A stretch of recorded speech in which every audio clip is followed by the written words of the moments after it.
Welcome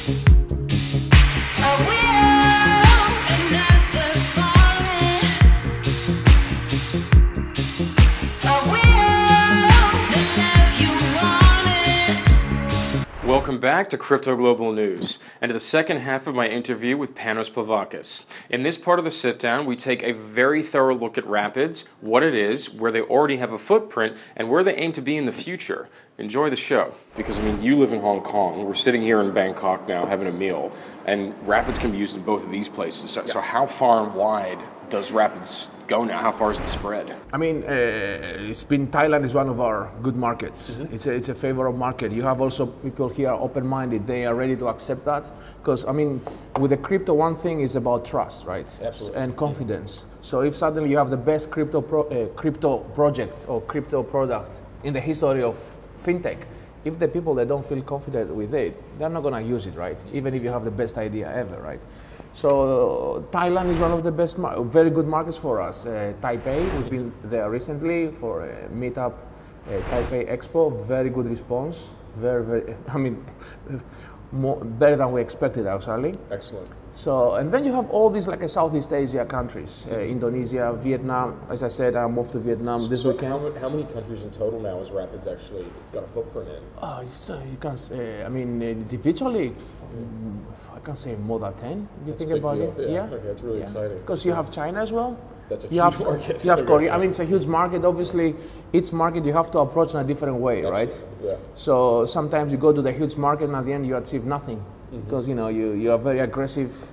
You think you're gonna do everything, but at the end it's much more difficult to penetrate a market, right? So, but I think for us so far, Thailand, Taipei have been very, very favorable. It's exciting. Always we do. And so, like, and the response we get. The response is good. Well, that's positive, especially going forward. So then, what's next? I mean, is it moving into other countries? Is it growing within the countries you're already in? Like, what's the next move for expansion? I mean, there are two ways you can do that. As you, basically, you almost answered my question. Of course, it's the existing countries to expand more.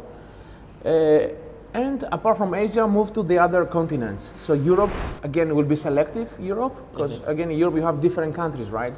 So for example, I know Greeks, I mean, they don't even bother sometimes for credit cards, they love cash, right? Yeah. So try to go, yeah, exactly. I mean, for many reasons, Yeah, sure. So for them to get into the mentality to go from cash credit to crypto directly, it will take some time. But there are some countries like the Czech Republic or Estonia or Iceland, they are very advanced on that. Sure. Even London, when I was there the other day, it's something that they love it. They're looking at it. So again, we're gonna go continents, countries. Obviously, South America. We are working on some deals with football clubs. Sure, yeah. So that's been a big success in Europe as well, sort of football clubs and using crypto and everything. They try to do things, yeah. I mean, I've seen many news. I don't know how much of this news, a lot of news, I don't know how much of this kind of news will capitalize, right? Because every day I read different things. Sure. Yeah. But from the stuff we try to do, it will be basically you create something, but you just don't go there, you put your application, you ask guys to use it, and then you go. I mean, you have to stay there. You have to, it's almost like a babysitting sometimes, because you have to educate them. And you have to be there, because obviously you're gonna have your challenges, right? Some people, they come back, they don't like it, or they have questions, they don't trust it, so you have to be around. It's not like you go somewhere, you dump it. You make some quick profit and you just get out. You need to be there physically, right? So then in that case, then do you have people that have a presence in all those countries and like? I mean, here, yeah, exactly, yeah. I mean, we have in Thailand office here. We have an office here. We just open office in Taipei as well.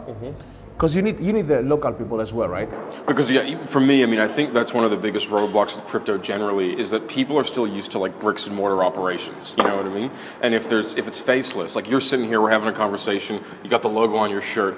Now I can put a face on. It's a beautiful shirt, but I can put a face to Rapidz, and I think that's where a lot of crypto and crypto technologies falling short. So like what front man or what sort of presence do you have in, say, Thailand as an example? I mean, we have guys here on the field to do things. I mean, Thailand also is one of the first countries that we had, let's say, our a big player to cooperate with us, and that's the Major Plex Cinemas here. So it was announced, I think, back in July, if I remember correctly.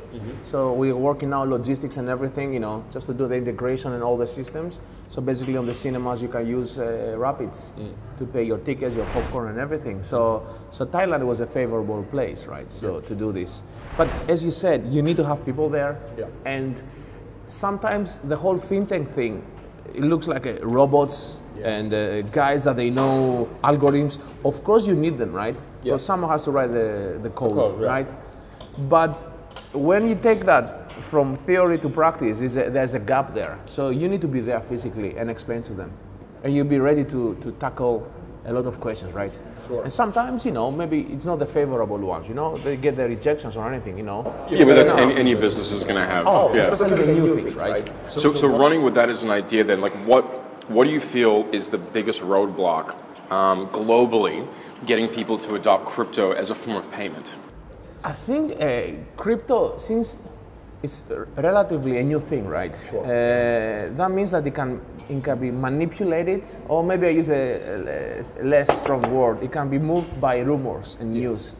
So, I mean, recently, the best example, right? When the cryptos they go down, suddenly the whole thing, it's the end of fintech, right?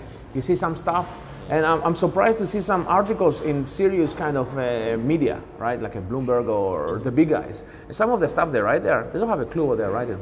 I don't know, maybe they copy-paste some websites or anything. It's like wow, it's the end of the world, you know? So I think, for me, it's more psychological thing about it. Obviously, at the same time, you get unfortunately, quite a lot of ICOs that, you know, they've been very, you know, naughty. The way they're pitching, the way the stuff that they're promising. And also with ICO, you know, basically someone has a good idea, put some names there, you know, and then you try to raise money. If that doesn't happen, it will affect the rest of ICOs, right? So, I mean, I've been reading quite a lot of articles about this, that quite a lot of ICOs, they raised money, but now they're like zombie stocks. So again, this kind of, you know, it's more like a microeconomics, if I can say that. So it's a lot of factors globally, so that will affect. But again, you know, in every situation like that, you have opportunities, right? Any crisis will give you opportunities. So maybe sometimes you need to have this, like a cycle, you know, like a clean up, because at the end you see the good companies that they stay there. Yeah, so the strong will survive. Exactly. The strong and the real ones, right? So, but I think you touched on something important. It's like a lot of it's just the education and just getting people to understand more about it. But it's wondering how long is that going to take and how's it going to be accomplished well? Yes. I mean, from our side, because, you know, it's kind of things that we are looking at. We try to, as I said, we need to have people on the ground to try to do that, to educate. You know, and sometimes you need to comfort people, right? You know, if you have someone who bought a Bitcoin, even you present your products, in his mind he would buy a Bitcoin, right? Because he thinks, you know, it's a fintech. Exactly. So suddenly if this guy is, you know, drops 30-40%, then he may come to you and say, wow, I don't like your application anymore because Bitcoin dropped, right? That's because they associate. So what do? You cannot just say, okay, if you think like that, forget it. You have to be there and say to him, you know, this. So running with that idea of like sort of holding someone's hand in that, what's been the biggest challenge in actually growing Rapidz just as a platform itself? I mean, it comes again to the education part, that people to grow, I mean, as I said before, to go from credit cards, I mean cash, credit cards, then QR codes, and now go to crypto is something new, relatively, right? So again, it's about trust, confidence. So for us, we have to be there to educate them. We have to explain to them the whole procedure. So that was one of the challenges. Obviously, you know, also, you know, maybe some countries are completely rejected, right? You know, maybe some cities or countries they feel they don't even know exactly what is fintech, right? So instead of sit down and try to do something, they just block it, or they put some crazy criteria in order to enter the market, right? So basically, another way they say to you, you know, unless you have millions to invest, even before you get into your fintech thing, then they try to push you away. Yeah, I mean, I suppose when credit cards were first introduced, there were a whole bunch of problems, in probably similar kind of problems, just explaining to folks how it works, but, you know. I mean, to give you an example, my parents, they still don't have a credit card, you know, because in their mentality, you spend money that you have physically, so for them, still now, credit card, or some older uncles and relatives I have, they don't accept credit card, right? Yeah. They don't get it, right? Yeah, and we're already going into crypto. So. Exactly. And so concludes my sit down with Panos. I hope you enjoyed the interview as much as I enjoyed speaking with him. At the end of the meal, we actually paid for the great feast using Rapidz. It was as easy as any credit card transaction I have ever seen. And I'm not ashamed to say it was really cool to have a meal paid for using cryptocurrency.